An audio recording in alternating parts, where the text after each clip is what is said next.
AIADMK இணையருக்கு MLA Rajan Chellappa வந்து உங்களுக்கு 6 மாசம் அமைதியா இருக்கணும், எந்த வாக்கு தொடரக்கூடாது அப்படின்னு சொல்லியிருக்காங்க. எந்த 6 மாசம் வந்து அமைதியா இருக்கணும், வாக்கு தொடரக்கூடாது அப்படின்னு சொல்லி ராஜன் செல்லப்பா சொல்லியிருக்காங்க.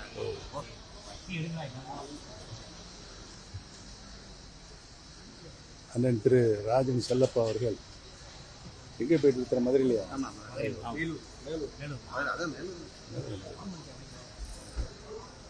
நான் அமைதியாக இருக்கேன்னு சொல்லியிருக்காரா?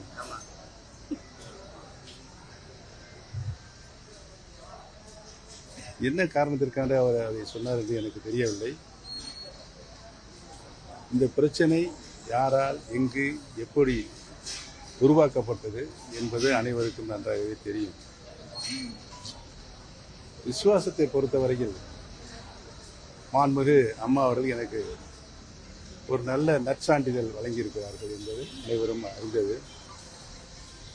எந்த சூழ்நிலையும் நான் கட்சி பிரிந்து கிடக்கிற அனைத்து இந்திய அண்ணா திராவிட முன்னேற்றக் கழகத்தினுடைய சக்திகள் புரட்சித் தலைவர் எம்ஜிஆர் காலத்திலிருந்து அவர் உருவாக்கிய சக்திகள், மாண்புமிகு இதய தெய்வம் புரட்சித் தலைவர் அம்மா அவர்கள் வளர்த்த சக்திகள், யாராலும் வெல்ல முடியாத இயக்கமாக மாண்புமிகு அம்மா அவர்கள் இந்த இயக்கத்தை உருவாக்கி தந்திருக்கிறார்கள் என்பதையெல்லாம் எண்ணித்தான் பிரிந்து கிடக்கிற அனைத்து இந்திய அண்ணா திராவிட முன்னேற்ற கழகத்தினுடைய சக்திகள் அனைவரும் இணைய வேண்டும் என்று தான் நான் சொன்னேன்.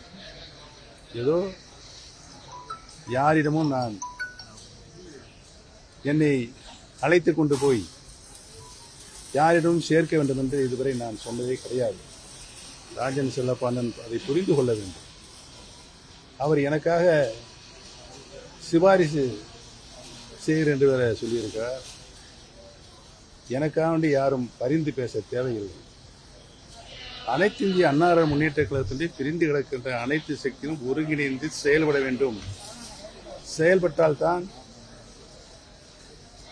எதிர்வருகாலங்களில் எந்த தேர்தல் வந்தாலும் திராவிட முன்னேற்ற கழகத்தை எதிர்க்கின்ற ஒரு வல்லமை சக்தி உங்களுக்கு இயற்கையிலேயே உருவாகும் என்பதை தான் நான் சொல்லிக்கொண்டே இருக்கிறேனே ஒழிய, எங்களை எல்லாம் சிபாரிசு செய்கிற மாதிரி ஒரு தோணியில் அவர் பேசியிருக்கிறார். அது அவருக்குரிய அழகல்ல என்பதை நான் தெரிவித்துக் கொள்கிறேன்.